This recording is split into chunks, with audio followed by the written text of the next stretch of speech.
For news, sports, and entertainment, you're watching Campus Television, Channel 25, weeknights from 8 to midnight.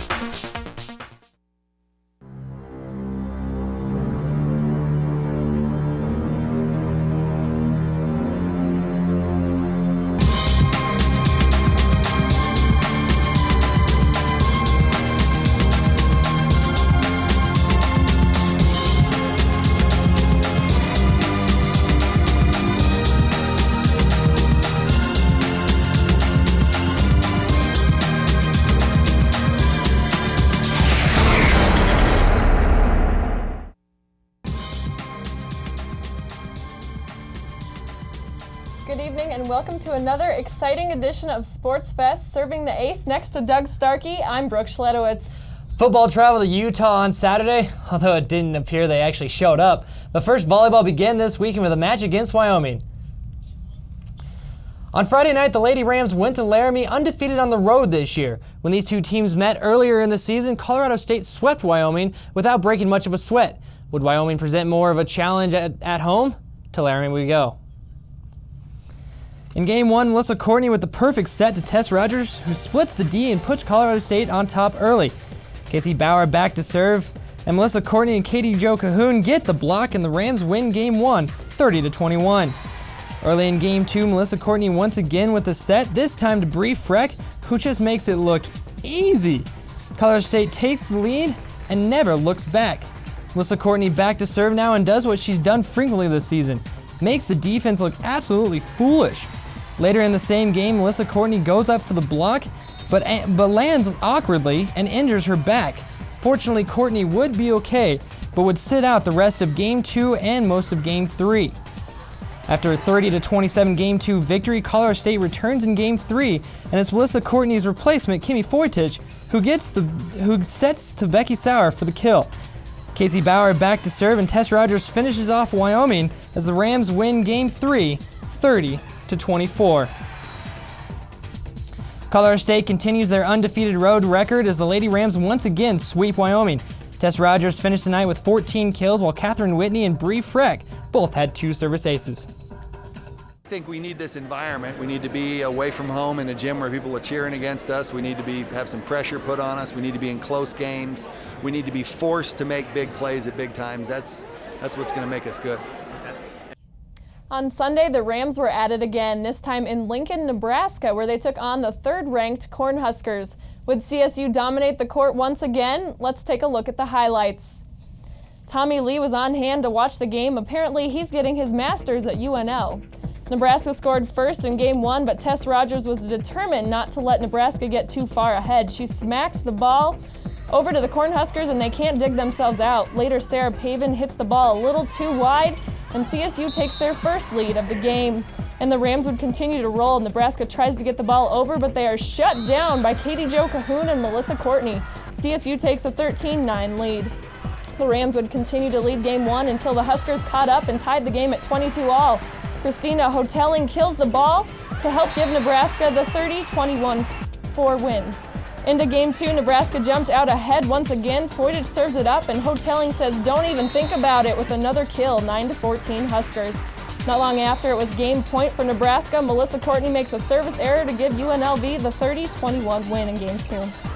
Now on to Game 3, where the Rams were hoping to get at least a game from the Huskers because Becky Sauer came up with a big kill to put the Rams within 1 point of Nebraska. The two teams would fight back and forth, keeping it close, but the Huskers would eventually pull away once and for all. Pavin comes up with the kill that would be too much for the Rams.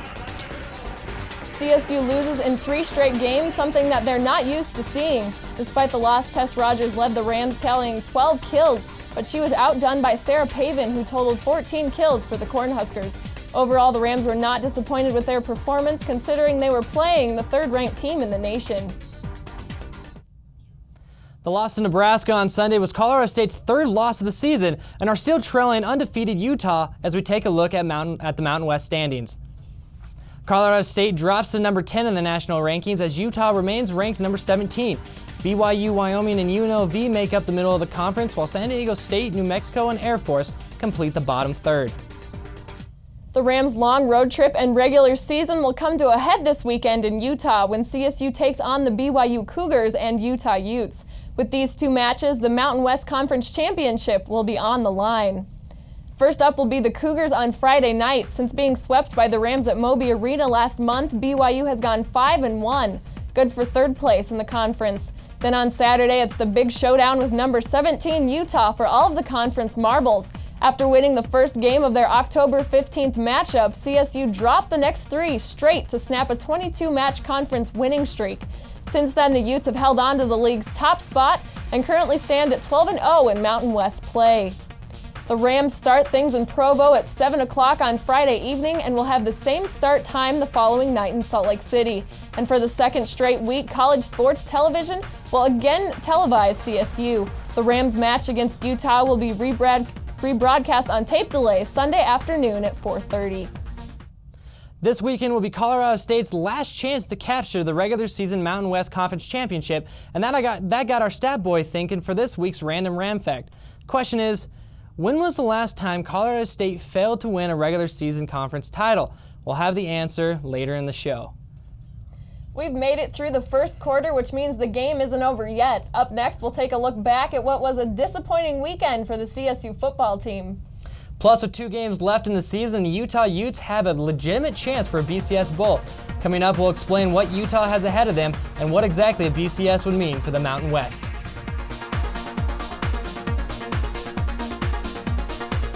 Center, located in Ammons Hall on campus, is your best source for job search assistance, offering services ranging from employer information sessions to on-campus interviews. The Career Center will work with you to find the job of your dreams. Helping every level of student, the Career Center has resources including a new cyber cafe, individualized career counseling, resume advice, internship assistance, and interview skill training, all to get you on the right job path. Start finding the job you want right now. Visit the Career Center, located in Ammons Hall on the CSU Oval. Hello, I'm Dexter Yarbrough, Chief of Police of the Colorado State University Police Department. The CSU PD is a full-service law enforcement agency devoted to the welfare of the university community. We work hand-in-hand with our students, faculty, and staff to promote the educational and occupational experiences of all. For further information, feel free to contact us at 491-6425. And also, we're located here on campus in Green Hall. Thank you.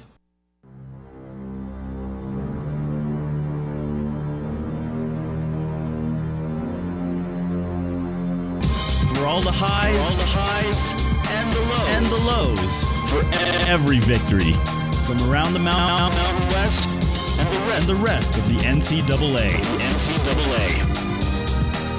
Your only source for CSU Ram Sports. CTV Sportsfest.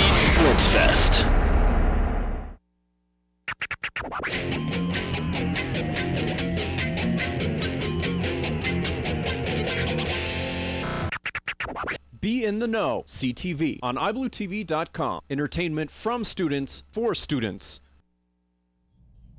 The Rams needed an Olympic-sized upset to keep their bowl hopes alive, which was fitting considering that when they took the field against Utah on Saturday evening, they would be playing in the very stadium that was built for the 2002 Winter Olympics. But the seventh-ranked Utes were prepared for the challenge. Over 40,000 fans were on hand at Rice-Eccles Stadium Saturday night, and first up it was Alex Smith showing why he's a Heisman candidate as he sneaks the ball between 2 CSU defenders to put the Utes up 7-0. CSU with the ball now, and this play looks strangely reminiscent from last year when Marcus Houston coughed up the ball against Utah and the Utes took it down the field 80 yards for the TD, setting a school record for longest return.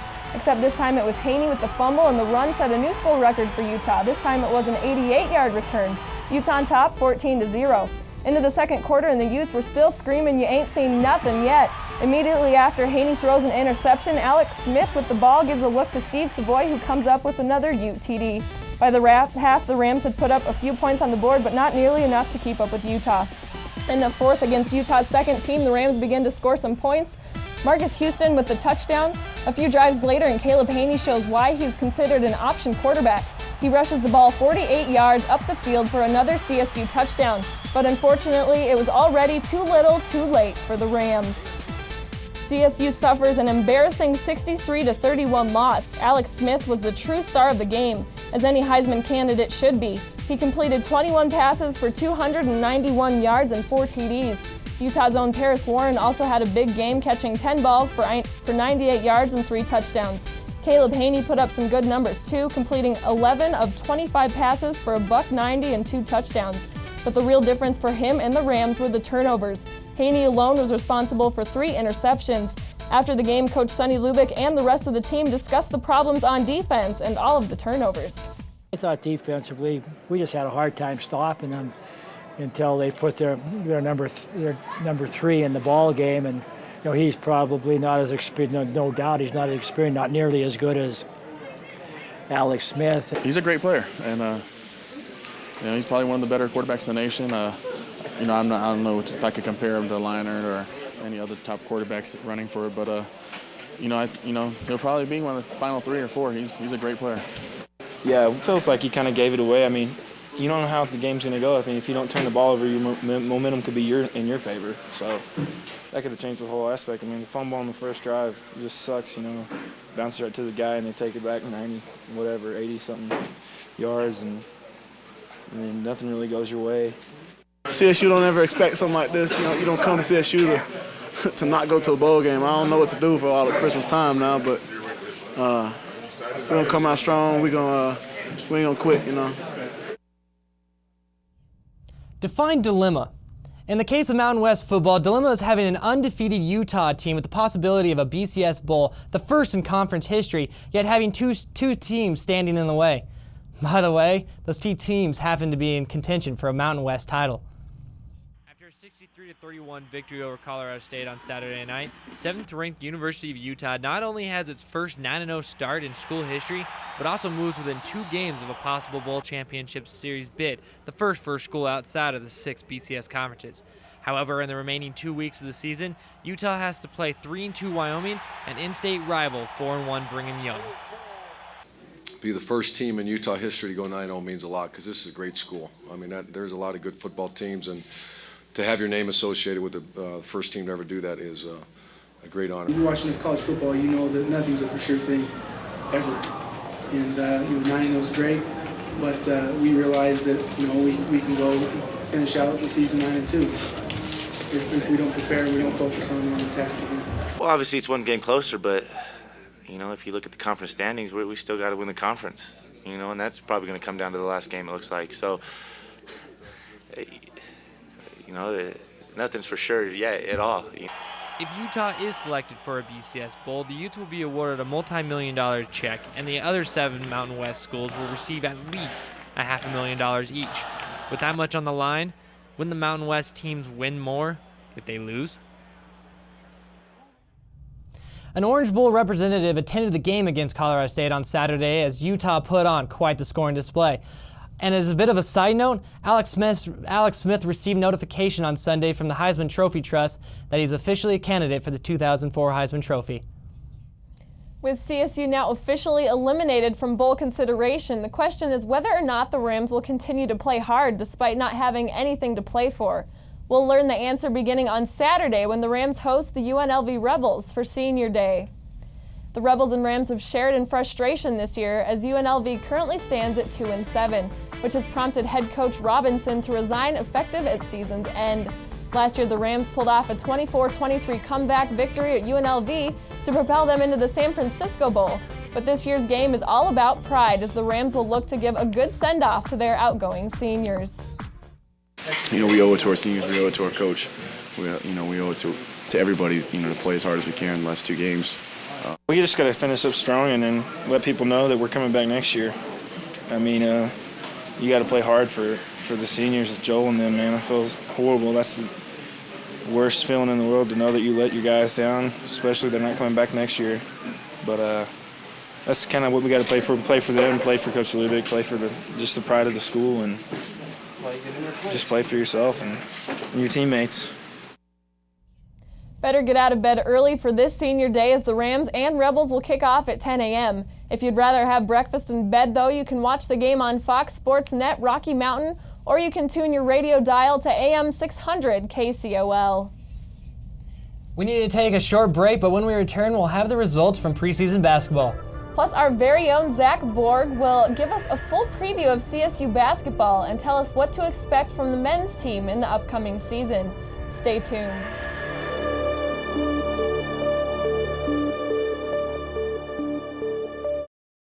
The verdict regarding the future of the Sigma Pi fraternity house that Samantha Speakin's body was found in was released earlier. 6 people were arrested in conjunction with this weekend's riots. 3 CSU students were arrested for Friday night's riot on Wyoming. This week, wildfires ravaged Larimer County, which caused firefighters to work around the clock and residents team. Television News, I'm Dominic Garcia. I'm Audra Ensign. Thanks for joining us tonight.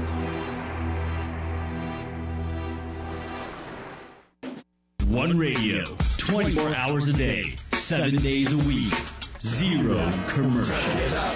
Turn it up! 90.5 KCSU. 90.5. This is your student-run radio. It is your student-run radio station. On your FM dial. Run by students, for students. It's 90.5 KCSU.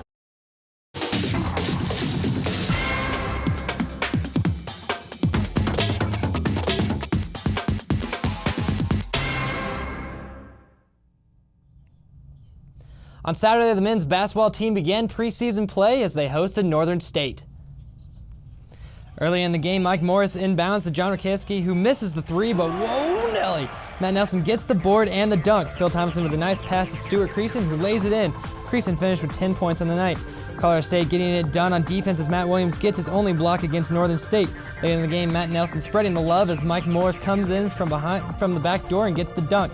Mike Morris again, this time doing his best Paul Pierce, and finishes with a nice reverse. In the fourth, Northern State misses the three, and Sean Morris gets the board and passes to his big brother.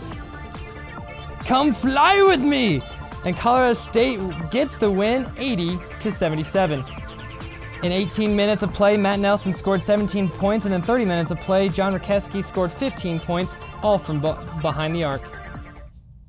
Last season, the Rams basketball team suffered through a wave of injuries and were often unable to fill the voids left by star players. But as CTV's Zach Borg tells us in this year's men's basketball preview, the Rams think they have found a defense against the injury bug.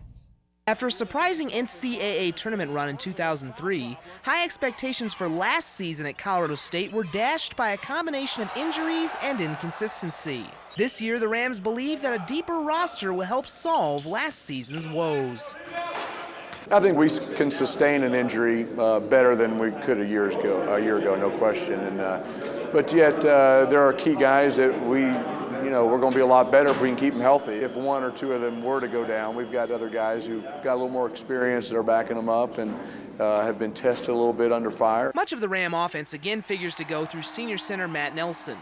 Injuries limited Nelson last year, and CSU was rarely able to fill his void. But should he go down this year, the Rams will have plenty of options at center. 6'11" sophomore Steven Verwers will be joined by 7-footers Stuart Creason and Jason Smith. CSU's unprecedented collection of height makes them the third tallest team in the nation. It's going to add a different dimension to our team, being able to play a big lineup, play Nelly at the 5 and a 7-footer at the 4. It's almost becoming like you got to be above 6'8" to come to Colorado State. It's changed up a little bit. At guard, the Rams return sensational junior Michael Morris, who this year gets to team with his younger brother, Sean.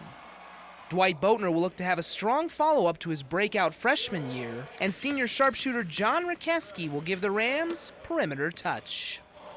Despite preseason projections that have Colorado State near the bottom of the Mountain West Conference, the Rams believe that they will be better than advertised.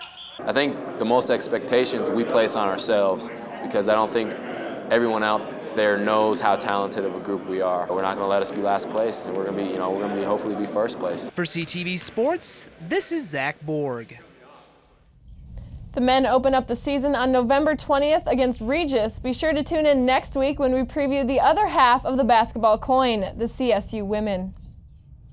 Speaking of women's basketball, Colorado State also began their preseason this past weekend as the Rams played host to Western State on Friday night. The women didn't have any trouble as Colorado State gets the 50-point victory, 89-39. Melissa Dennett scored 21 points and pulled down 8 rebounds, while Sarah Hunter scored 16 points of her own. Both basketball teams will wrap up preseason games this weekend as the men play CSU Pueblo on Thursday night and the women play University of Colorado Springs on Saturday night. Both games are scheduled for 7 o'clock. We're just about done here, but before we go, we'll give you the answer to this week's Random Ram Fact. Plus, our boys from the Ramblers stop by once again to discuss Colorado State athletics. We'll be back.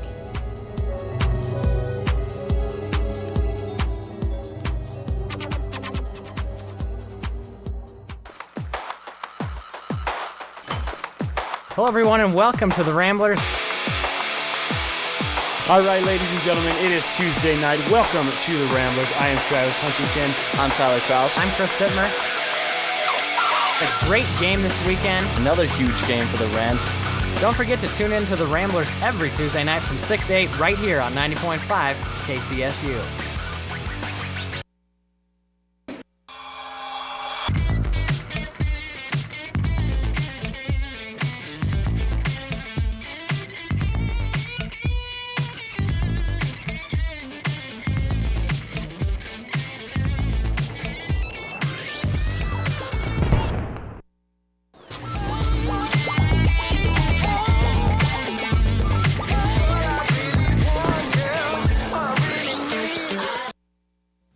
Making 11,000 bike trips a day. Bicycle safety is important on the CSU campus. CSU bike patrol officers work to maintain safety and regulate bicycle traffic.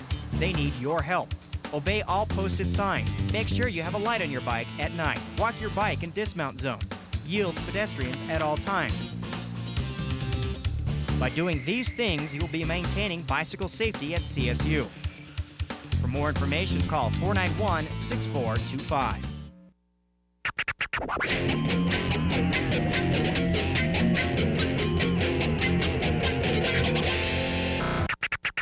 Be in the know. CTV on iBlueTV.com. Entertainment from students for students. Time to turn things upside down. Gotta shock the nation tonight.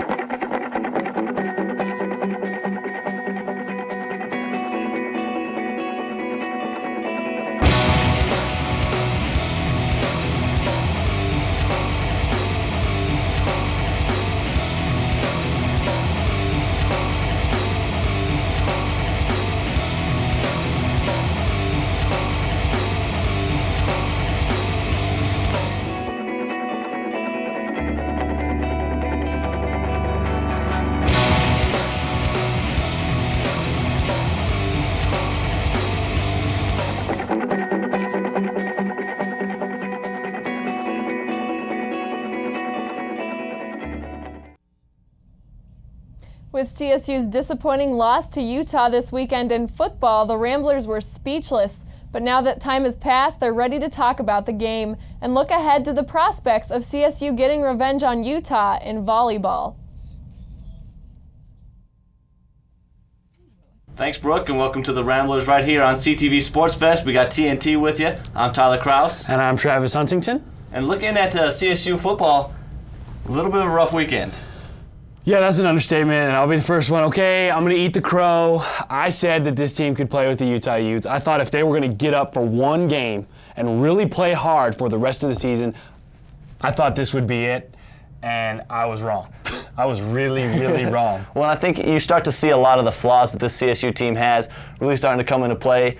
Caleb Haney shown once again that he is still a freshman quarterback, even though he's got a lot of potential, still a freshman quarterback. A lot of just mistakes, I think, caused a lot of the problems that CSU had. And I think the frustrating thing about this game is if you go out there and play with the Utah Utes and you play them straight up a football game and you lose, that's one thing. But the way the Rams gave this game away was really what made it frustrating. I mean, they had a shot to go out there. That Utah defense is not that great.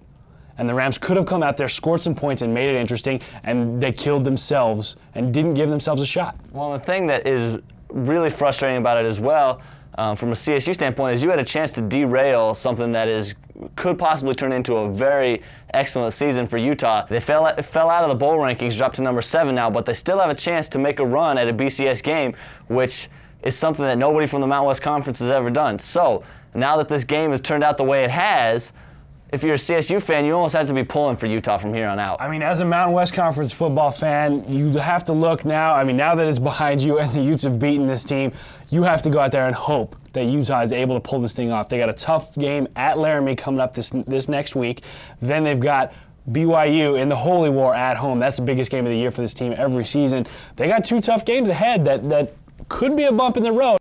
All right, and moving on to CSU volleyball, a little bit of a different result this weekend. Go up to Laramie on Friday night. You get a good win against a Wyoming team that's better than a lot of people give them credit for. And it was a good win to go up there and be able to sweep the Wyoming Cowgirls in 3 games and get some momentum going into that game against Nebraska. Then you go into Lincoln last night, I guess, and play the Cornhuskers, and you go into that building. It's a raucous environment, and it's a tough place to play.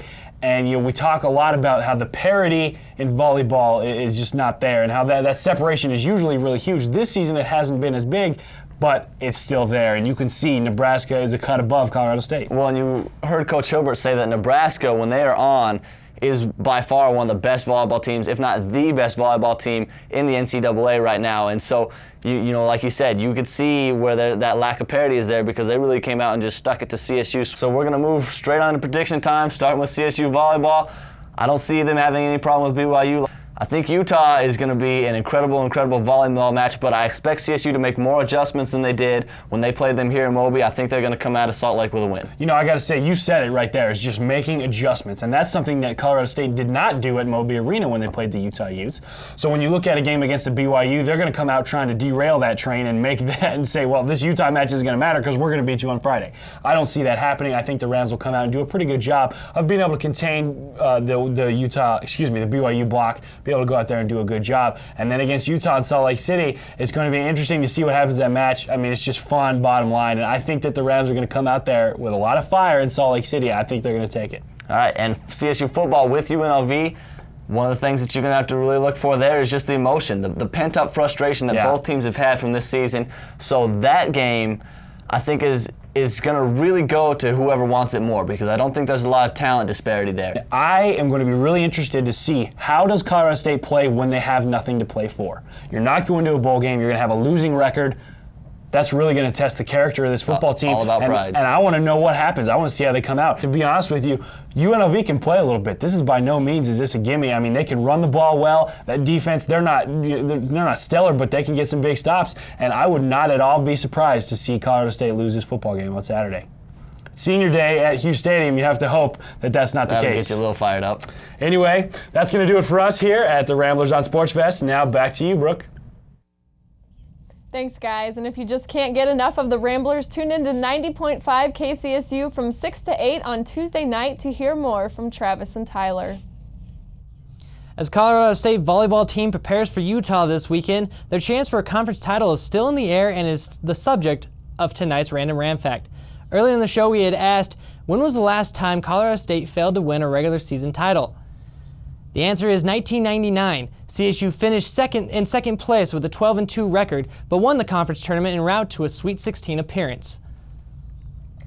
That's all we've got. Game's over. Be sure to tune in next Monday from 8 to midnight for all of the latest in CSU sports news. For Doug Starkey, I'm Brooke Schledowitz. Thanks for joining us. Good night.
For news, sports, and entertainment, you're watching Campus Television, Channel 25, weeknights from 8 to midnight.